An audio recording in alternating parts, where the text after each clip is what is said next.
Welcome everyone to the latest edition of Weather for Weather Geeks on this first evening of astronomical summer. In the Northern Hemisphere, summer officially began just before 11 a.m.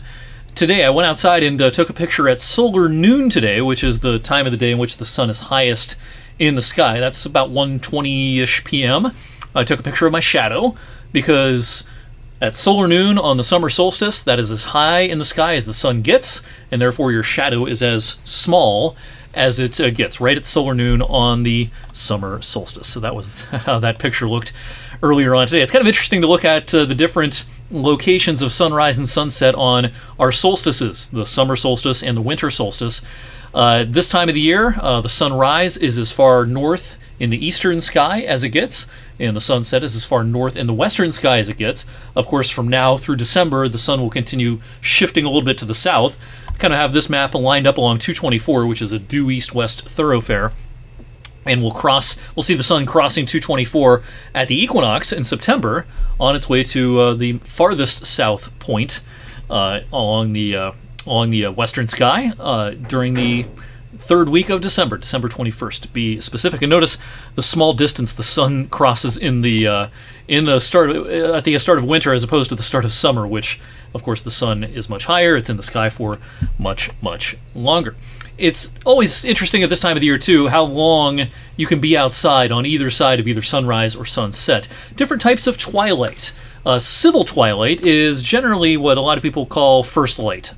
So in other words, first light on today's date, 5:16 a.m., last light is at 9:32. At that point, you definitely need artificial light to see outside, to do anything else outdoors. But during civil twilight, you can get away with a lot of outdoor activities with minimal or no artificial lights involved. So at this time of the year, that's as early as about 5:20 a.m. and as late as about 9:30 or so. Other types of twilight, nautical twilight, is where there begins to be a little bit of light on the horizon, but generally a lot of the brighter objects in the nighttime sky can still be seen, such as planets and some of the brighter stars. Astronomical twilight is basically still night, but you can maybe have a hard time seeing some of the most faint nighttime objects because there is a little bit of sunlight starting to show up in the atmosphere. It's basically untraceable to the human eye, but you may have a hard time seeing some of those fainter stars or other astronomical features in the sky during astronomical twilight, which begins in the evening at 10:15 and begins in the morning at 3:41 a.m. All right, so it's also on this June solstice, Show Your Stripes Day. I posted about this on social media, just bringing awareness to the rapidly warming Earth climate system in recent years, and this is attributed to human activities, mostly the burning of fossil fuels. And of course, you can see the rapid warming on this scale when you look back to about the 1970s and 80s. This is for the globe. You can also look just on my social media at different stripes like this for the state of Ohio and for the U.S. Now, it's not quite as dramatic in Ohio and for the U.S. as it is globally.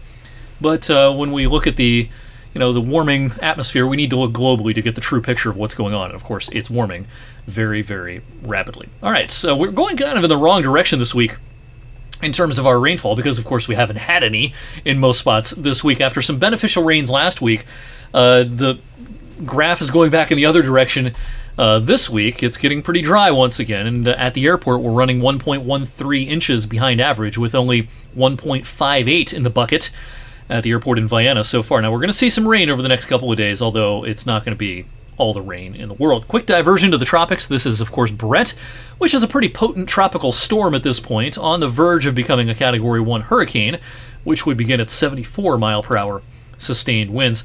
Nonetheless, whether it becomes a weak Category 1 hurricane or stays a tropical storm, the impacts will be about the same. This impacts some of the Caribbean islands, mostly south of Hispaniola and Puerto Rico, north of South America, and this probably ends up going into Central America at some point early next week, and impacts in the U.S.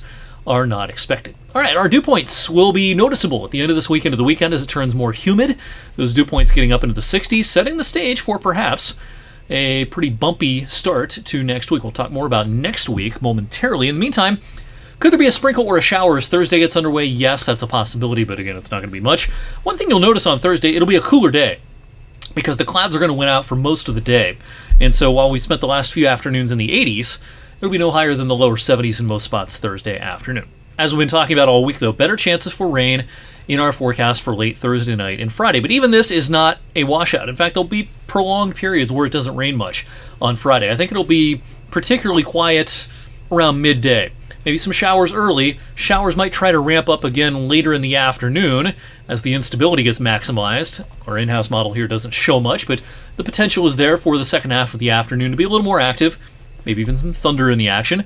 And once again, our in-house model here does not exactly have a lot of rain on it Saturday morning, but the atmosphere will still be kind of unstable, and I think there'll be a scattering of showers in the area, especially in western PA, during the course of the day on Saturday.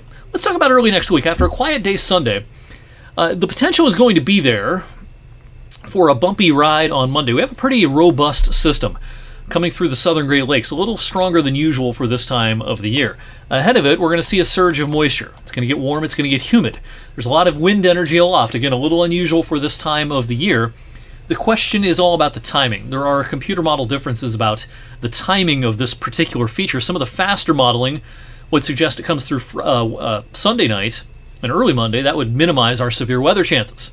Other modeling, such as the one I'm showing you, which is the European model, are a little slower, and therefore the atmosphere has more time to turn unstable, and our severe weather threat may be maximized if this timing were to work out. And so Monday's a day we're going to keep an eye on. If this slower idea works out, maybe our highest severe weather threat across the area in a couple of months. But today, it's only Wednesday, we got a lot of question marks. One thing for sure, though, our confidence is high that this is not a very hot pattern. It's going to get well up into the 80s on Sunday, but I don't think we see 90 anytime soon. I don't think we're going to see any prolonged heat anytime soon. You know, this summer's kind of going as we kind of expected, with a lack of really hot days so far. I don't see this pattern changing much in the next couple of weeks. This is today's 8 to 14 day outlook from the Climate Prediction Center. You know, there's going to be some seasonable warmth in this period, no doubt, at the end of June and early July. But there's probably going to be some below average days as well, and there's probably not going to be a lot of days with highs in the upper 80s and lower 90s. That may be the flavor of the summer, and that wouldn't be a surprise because we've been talking about that possibility now for many, many weeks, dating back to our initial summer outlook a handful of weeks ago. That'll do it for me tonight on this Wednesday evening edition of Weather for Weather Geeks. Hope you'll join me on Thursday. We'll have an updated weekend forecast. We'll take another look at Monday and the longer range as well.